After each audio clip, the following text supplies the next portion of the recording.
Hello friends. तो आज हम लोग स्टार्ट करेंगे stages of development. Stages of development बहुत ही ज़्यादा मतलब ऐसे जनरल वे में कहा जाए तो जनरल हम लोग को स्टेजेस पढ़ना है, बट ऐसे बहुत सारे साइकोलॉजिस्ट ने ये दिया हुआ है कि डिफरेंट डिफरेंट स्टेजेस। पहला नाम आता है हरलॉक का। हरलॉक के अकॉर्डिंग 7 स्टेजेस हैं डेवलपमेंट के। कौन कौन से हैं? आ गया इनका prenatal, before birth. Second आ जाता है अर्ली इन्फेंसी, इनका एज इन्होंने रखा है 0 to 14 मंथ्स।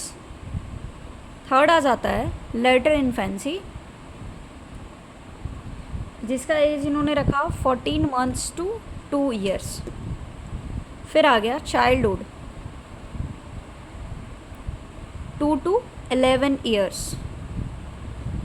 अर्ली एडोलेसेंस,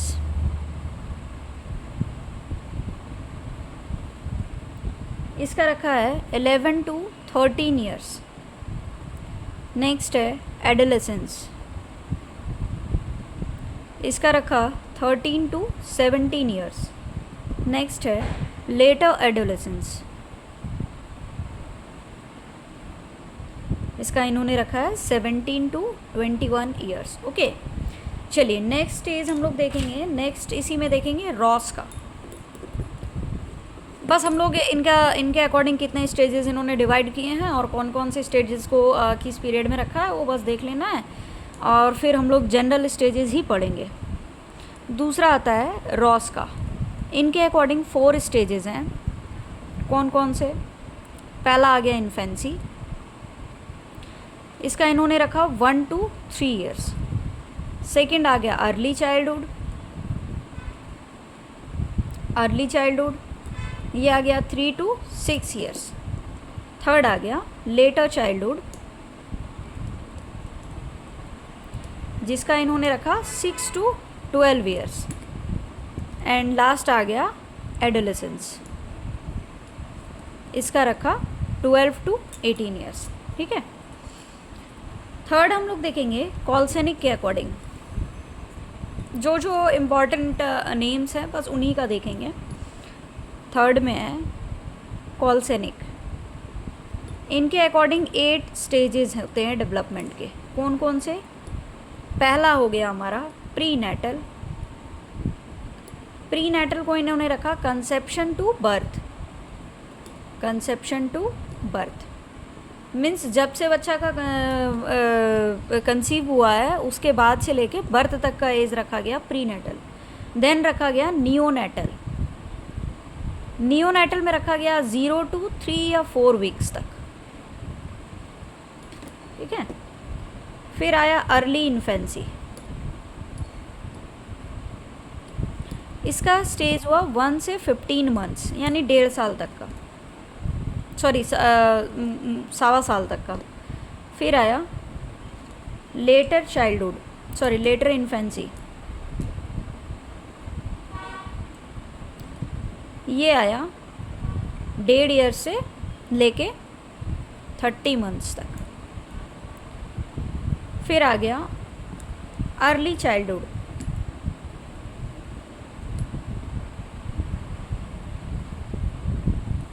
ये आ गया 2.5 ईयर से लेके 5 ईयर्स तक। फिर आया मिड चाइल्डहुड, ये हुआ 5 to 9 ईयर्स। फिर आया लेटर चाइल्डहुड, ये आया 9 to 12 ईयर्स। एंड देन आ गया एडोलेसेंस,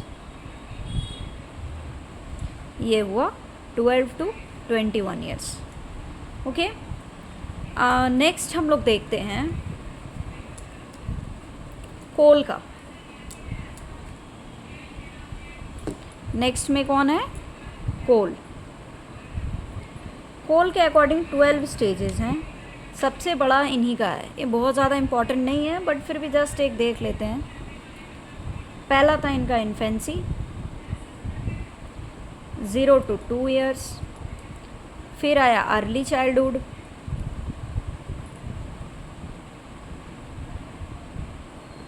ये रहा 2 to 5 ईयर्स का। फिर आया मिड चाइल्डहुड, ये रहा 6 to 12 ईयर्स का। देन आया प्री एडोलेसेंस, इसमें इन्होंने बॉयज़ के लिए माना 13 to 14 ईयर्स और गर्ल्स के लिए माना 11 to 12 ईयर्स, ठीक है। फिर आया अर्ली एडोलेसेंस, इसमें बॉयज़ के लिए माना 13 to 14 ईयर्स और गर्ल्स के लिए माना है 12 to 14 ईयर्स, ठीक है। फिर आया मिड एडोलेसेंस, इसमें बॉयज़ का माना है 17 to 18 ईयर्स एंड गर्ल्स के लिए माना है 15 to 17 ईयर्स। फिर आ जाता है letter adolescence,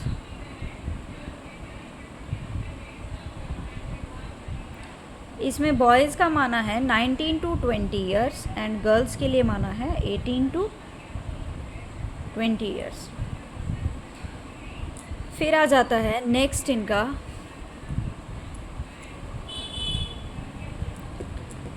early adulthood, early adulthood ये आ गया 21 to 34 ईयर्स। फिर बोला मिड एडल्टहुड,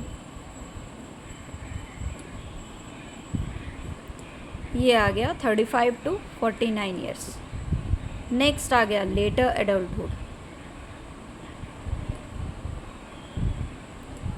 ये आ गया 50 to 64 ईयर्स। फिर आ जाता है अर्ली ओल्ड एज, ये आ गया 65 to 74 ईयर्स। एंड लास्ट में आ गया ओल्ड एज, इसमें इन्होंने बोला 75 प्लस वाले को कंसिडर किया, है ना। कोल के अकॉर्डिंग 12 स्टेजेस है, सबसे लंबा इन्हीं का है।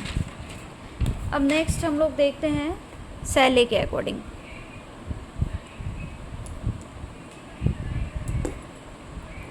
फिफ्थ में है सैले, सैले के अकॉर्डिंग 3 स्टेजेस है, सबसे छोटा इन्हीं का है ना। इसमें पहला क्या है इन्फेंसी, इन्फेंसी है 1 to 5 ईयर्स। नेक्स्ट बोला चाइल्डहुड 5 to 12 ईयर्स। थर्ड में है एडोलेसेंस, इसमें दिया 12 to 18 ईयर्स। ओके गाइज, ये तो था अलग अलग ये के अकॉर्डिंग। अब हम लोग जानते हैं जो जनरल स्टेजेस जो हमें पढ़ना है जनरली, ठीक है, उसके बारे में। तो यहाँ पे आ गया हमारा जनरल स्टेजेस। जनरल में पहला आ जाएगा प्रीनेटल, प्रीनेटल पीरियड, ठीक है। प्रीनेटल पीरियड कब से कब तक हो गया, कंसेप्शन मीन्स जब से बच्चा का ये हुआ है, कंसीव हुआ है, जब से माँ ने कंसीव किया है तब से लेकर टू बर्थ, या फिर इसको हम लोग याद रख सकते 40 वीक्स, ठीक है। या फिर इसको 280 डेज़ आप रखिए, 280 डेज़, या फिर कह सकते हैं 38 to 40 वीक्स, या फिर 9 months 10 days। ये आता है कभी कभी कि प्रीनेटल पीरियड कितने दिनों का होता है या कितने महीनों का होता है, कितने सप्ताह का होता है, ठीक है। और यदि 34 वीक्स से बिफोर 34 वीक्स यदि बच्चा का जन्म हो जाता है तो एबनॉर्मल या प्री मैच्योर्ड डिलीवरी कहते हैं उसको, ठीक है। इसमें भी प्रीनेटल के स्टेजेस हैं अंदर में, हाँ। ये तो था उनका डिस्क्रिप्शन की कैरेक्टरिस्टिक्स क्या क्या होते हैं, कितने दिनों का होता है ये पीरियड। इसमें भी 3 हैं। एक आ गया जर्मिनल, जर्मिनल किस पीरियड को कहते हैं, जब 0 से 2 वीक्स तक बच्चा कंसीव कर लिया हो तो। ठीक है, नेक्स्ट आ गया एम्ब्रायनिक। एम्ब्रायनिक कब हुआ? 3 to 8 वीक्स। और थर्ड में आ गया फेटल। फेटल क्या हो गया? 9 वीक से लेके बर्थ तक का पीरियड को फेटल कहते हैं। क्लियर है यहाँ तक? अब चलिए, तो पहला हमने देखना है प्रीनेटल पीरियड, जो हमने देख लिया। सेकंड में आ जाता है हमारा इन्फेंसी। सेकंड पीरियड कौन सा है? इन्फेंसी। इन्फेंसी हो गया 0 to 2 ईयर्स, ध्यान रखेंगे इसको। हाँ, 0 to 2 ईयर्स को जनरली इन्फेंसी के अंदर रखा गया है। चलिए, इन्फेंसी में क्या क्या चीज़ें होती है बच्चों के साथ वो देखते हैं। वो मोटर स्किल्स डेवलप हो जाता है उनका, हाथ पैर मारना, है ना, अपने सर को बैलेंस करना, ये सब चीज़ें बच्चा सीख जाता है। थोड़ा बहुत चलना, ये करना, दौड़ना भी सीखता है। फिर वो एक्सप्लोर करता है using senses, exploration using senses. ठीक है, फिर हो गया इसमें सबसे फास्टेस्ट फिजिकल ग्रोथ होता है। फास्टेस्ट फिजिकल ग्रोथ आप देख सकते हैं इस पीरियड में। बेसिक इंस्टिंक्ट्स के थ्रू वो अपनी चीज़ों को बताता है। जैसे भूखा होगा तो रोना, चोट लग गई तो रोना, अच्छा मूड में है तो हंसना, ऐसी चीज़ें करके वो अपने मूड को दिखाता है। ठीक है, नेक्स्ट थर्ड स्टेज जो हमारा आता है वो आता है अर्ली चाइल्डहुड।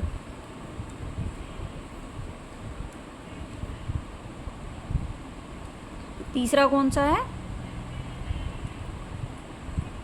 Early childhood.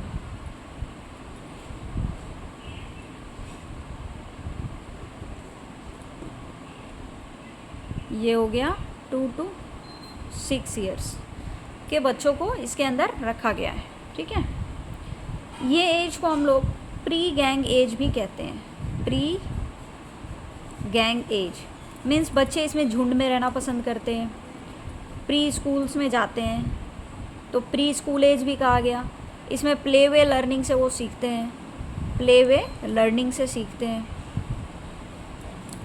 इसको प्ले एज भी कहा जाता है, प्ले एज कह लीजिए, टॉय एज कह लीजिए, क्योंकि जाहिर है इनके नामों से ही आपको समझ में आ रहा होगा कि बच्चे टॉयज से खेलते हैं, इसलिए टॉय एज हो गया। टॉयलेट ट्रेनिंग भी इसी पीरियड में दी जाती है, टॉयलेट ट्रेनिंग, है ना। ये सबसे ज़्यादा सेंसिटिव पीरियड होता है फॉर लैंग्वेज, इसीलिए कहते हैं कि बच्चों के सामने अच्छी बातें करेंगे तो बच्चे अच्छी चीज़ों को सीखेंगे। और फास्टेस्ट लैंग्वेज डेवलपमेंट इसी समय होता है, फास्टेस्ट लैंग्वेज डेवलपमेंट इसी समय में होता है। बच्चे बहुत ही ज़्यादा सेंसिटिव होते हैं, आप जिस भाषा में बात करोगे वो तुरंत कैच कर लेते हैं और उसी को ये करते हैं। ठीक है, नेक्स्ट इसमें है इनका और भी कैरेक्टरिस्टिक्स है कि बच्चे इसमें इमेनेंट जस्टिस की तरह बिहेव करते हैं। मीन्स जैसे मान लो किसी ने पेंसिल चोरी किया है और यदि उसको चोट लगे, बोलेंगे अरे अच्छा भगवान ने आपको सज़ा दी, आपने चोरी किया ना इसलिए भगवान ने आपको पनिश किया, आपने मुझे मारा ना इसलिए वापस भगवान ने आपको भी मारा, है ना। एनिमिज़म की भावना होती है, मीन्स निर्जीव चीज़ों को भी सजीव समझना। जैसे कि बच्चा जब गिर जाता है और हम लोग ज़मीन को मारे तो बच्चा शांत हो जाता है, ये सोच के कि अच्छा मम्मा ने ज़मीन को भी मारा, मीन्स ज़मीन को भी चोट लग गई है ना, तो वो शांत हो जाएंगे। क्यूरियोसिटी सबसे ज़्यादा होती है इसी समय में। बेसिक स्किल्स आ जाता है, जैसे रीडिंग राइटिंग, बच्चे इसी एज में लिखना स्टार्ट करते हैं ना। बहुत ही सेल्फ सेंटर्ड होते हैं। सेल्फ सेंटर्ड से मतलब ये नहीं है कि सिर्फ अपने बारे में सोचना, ये नहीं। सेल्फ सेंटर्ड से यहाँ पे मतलब है कि बच्चे चाहते हैं कि सब लोग सिर्फ उन्हीं के आसपास रहें, उन्हीं के बारे में बातें हों, उन्हीं को देखते रहें। वो ऐसी ऐसी हरकतें करेंगे, देखना आप किसी बच्चे को छोड़ दो और ज़्यादा देर तक उस पर ध्यान ना दो, वो तुरंत आपका अपना ध्यान आपकी ओर आकर्षित करेगा, है ना। इरैशनल थिंकिंग होती है, इस समय बच्चा दिमाग लगा के नहीं सोच पाता, कुछ भी बोलता है, कुछ भी चाहिए होता है ना। बहुत ही जल्दी लोगों से घुल मिल जाता है, यानी फास्टेस्ट सोशलाइजेशन होता है उनका।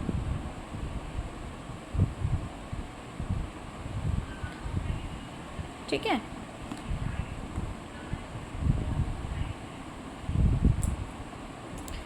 टेम्प्ररी फ्रेंडशिप होता है, तुरंत उनके दोस्त कोई और बन जाएंगे। किसी ने टिफ़िन नहीं दिया तो उनके दोस्त कोई और बन जाएंगे, वो गंदा हो जाएगा, है ना। टेम्प्ररी फ्रेंडशिप होता है। सेम जेंडर के साथ ज़्यादा मिक्सअप रहते हैं इस एज में। मीन्स लड़के लड़कों के साथ खेलना ज़्यादा पसंद करते हैं, लड़कियां लड़कियों के साथ ज़्यादा पसंद करती हैं। सिंबॉलिक स्टेज भी होता है, क्योंकि बच्चे बहुत कुछ मतलब देख कर ज़्यादा समझते हैं, देख कर अपनी चीज़ों को ज़्यादा बतला पाते हैं। फिज़िकल ग्रोथ लेस होता है as compare to infancy. Physical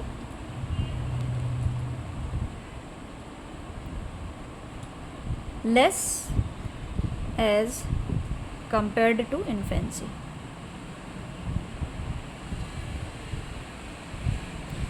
imitation age भी ये कहलाता है, क्योंकि बच्चे बहुत ही नकल करना सीख जाते हैं, है ना। जैसे होता है ना, आप उनसे पूछोगे मम्मी पापा को कैसे डांटती है, तो वो तुरंत बतला देंगे ऐसे डांटती है। दादा दादी से कैसे बात करते हैं, या फिर कुछ भी आपके फ्रेंड्स आपको कैसे बुलाते हैं, वो तुरंत उनकी नकल करना सीख जाते हैं, है ना। फिर ये प्रॉब्लमेटिक एज होता है पेरेंट्स के लिए।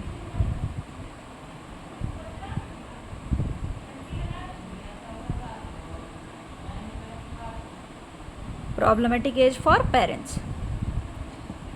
इसमें इंटेलेक्चुअल एबिलिटीज़ डेवलप हो जाती है।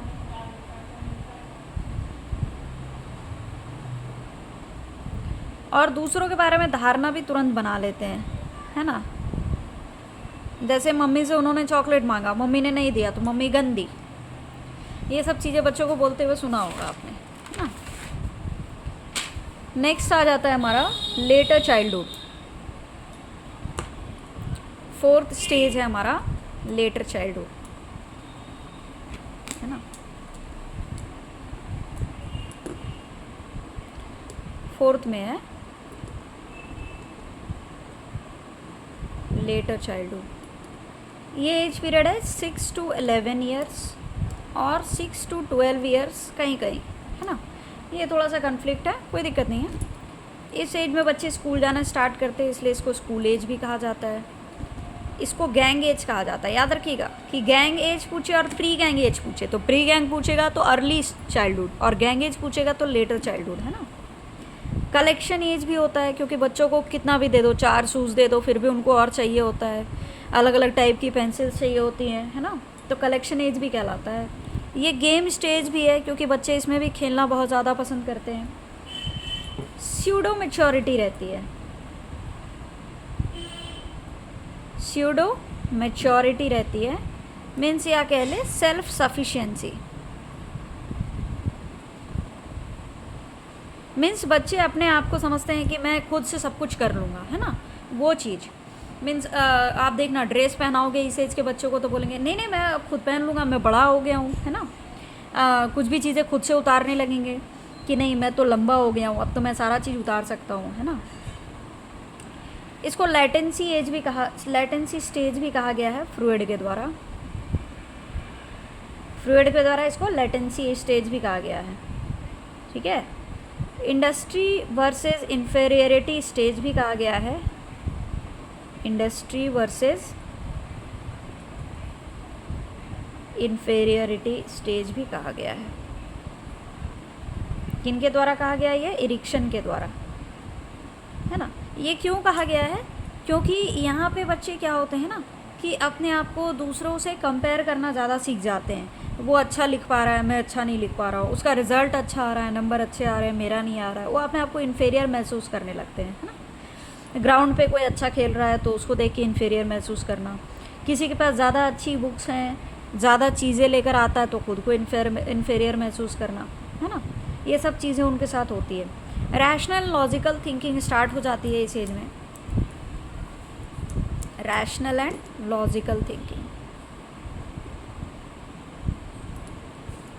Rational and logical thinking.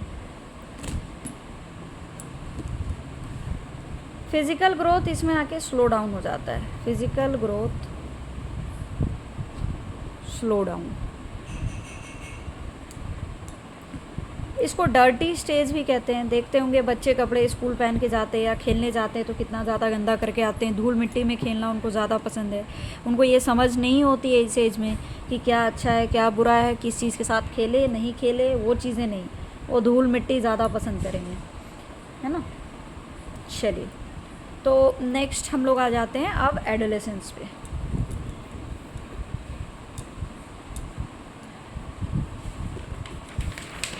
Fifth stage हमारा आ गया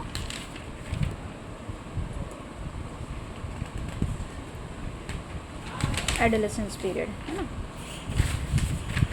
एडोलेसेंस हो गया 12 से 18 साल के बच्चों के लिए, 12 to 18 ईयर्स।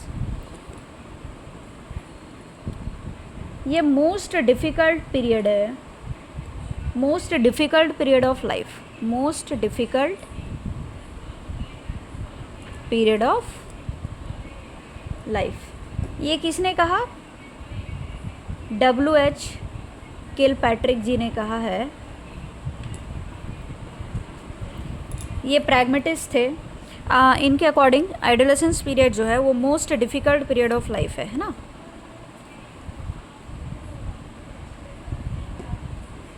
नेक्स्ट फिर है period of stress and storm, period of stress and storm. ये कहा है स्टैनले हॉल ने कहा है, स्टैनले हॉल ने कहा है, स्टैनले हॉल। इन्होंने कहा कि ये पीरियड जो है, ये जो अवस्था है, ये स्ट्रेस और स्टॉर्म है, ठीक है। रिपीटेशन ऑफ इन्फेंसी,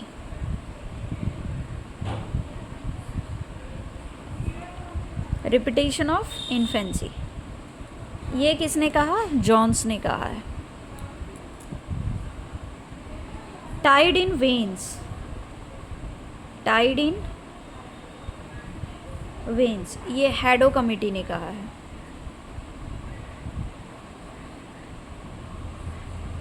सब ने अलग अलग तरीके से एडोलेसेंस को डिफ़ाइन किया है।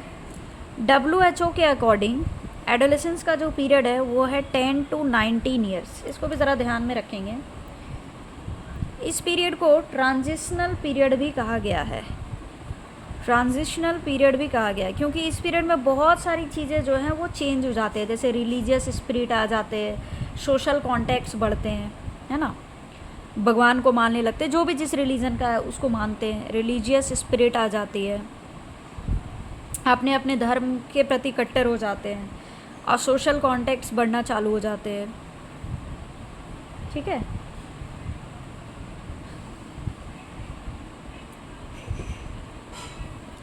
नेक्स्ट है, इस पीरियड में नार्किसिज्म की भावना ज़्यादा होती है। नार्किसिज्म बोले तो खुद से प्रेम, सेल्फ लव, खुद से प्रेम